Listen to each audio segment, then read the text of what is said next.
Assalamualaikum warahmatullahi wabarakatuh.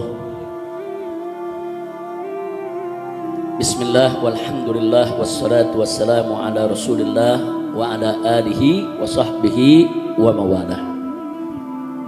Ini sedikit kita berbagi cerita. Nah biasanya saya terima tamu, ya terima tamu begitu saja. Terima tamu, ngobrol, bincang, bertukar informasi sebulan, 2 bulan. Nah tiba-tiba ada seorang santri di Abu Ya Said Muhammad Al-Maliki, santri yang tidak perlu saya sebutkan namanya. Dia bermimpi bertemu Rasulullah SAW. Singkat mimpinya, hanya minta disampaikan ke saya supaya baca kitab yang berisikan hadis Nabi untuk tamu-tamunya. Itu aja pesannya ya. Nah, akhirnya itu disampaikan ke saya. Dia nggak menyampaikan langsung, menyampaikan ke mantu saya Habib Hanif Al-Attas. Waktu itu Habib Hanif sedang ada di Mekah. Habib Hanif sampaikan ke saya, Habib, Abah ini ada begini-begini. Saya anggap itu teguran. Saya anggap itu teguran buat saya, saudara.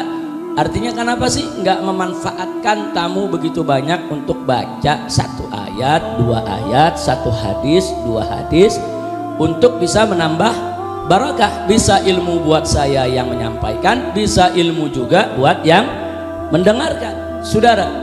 Nah akhirnya dari situ ya ikhwan, ya kita amalkan. Karena ini saya anggap teguran, nggak boleh kita kita langgar. Saya laksanakan, saudara. Nah begitu kita laksanakan, itu tamu makin hari makin banyak.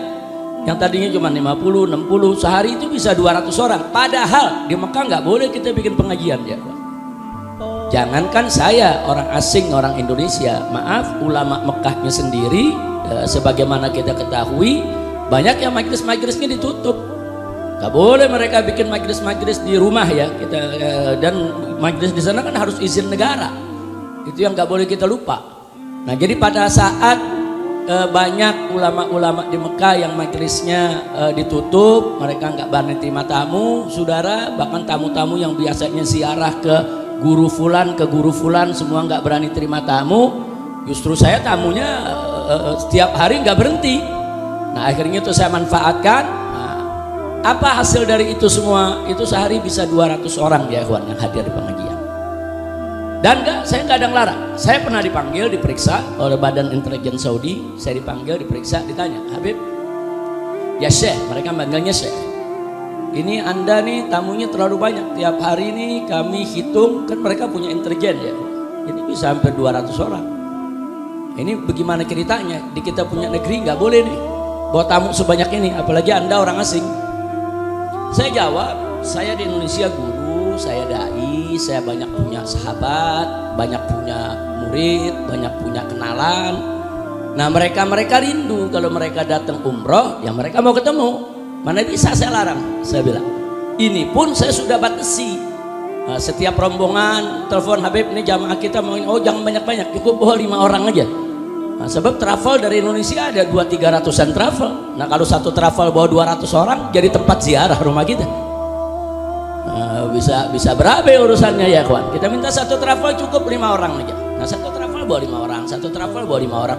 Itu setiap hari bisa 200 orang ya kawan. Akhirnya begitu saya ditanya, saya bilang ini semua tamu, saya nggak bisa tolak. Nah, akhirnya dia sampaikan, ya tapi di kita punya negeri nggak boleh.